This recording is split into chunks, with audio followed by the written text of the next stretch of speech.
ny olombelona rehetra eto an-tany ninonina tokom-pivavahany na firenena misy azy dia samy mahatsapa fa misy karazana ady mahery vaika ifanaovan'ny heriny tsara sy ny ratsy eo amin'ny tontolo manodidina azy. Ady goavana ifanaovan'ny mazava sy ny aizina, ny marina sy ny diso, ny famoretana sy ny fahafahana, ny tsara sy ny ratsy, ary ny faratampony dia ny fiainana sy ny fahafatesana.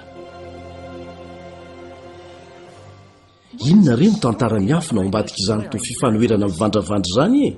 Atoko-pivavahana maro isan'izany ny baiboly dia mampianatra fa ao ambadiky ny tontolo fizika hitantsika maso dia misy tontolo hafa ara-panahy tena misy izay tsy hita maso.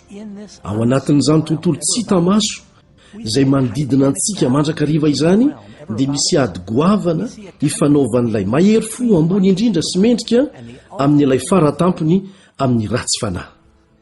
Izao ny fanontaniana lehibe mipetraka. Izy ireo mpandray anjara fototra amin'izany ady izany? Ary taiza izy ireo? Oviana ary tamin'ny fomba hoana no nanombohan'izany fifanandrinana manerana ny voary manontolo izany. Izany no zava-miafina lehibe indrindra ary tantara tena marina sy toa tsy mampino indrindra kanefa tena nisy tokoa.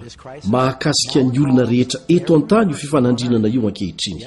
Eny, nisambatan'olona mihitsy.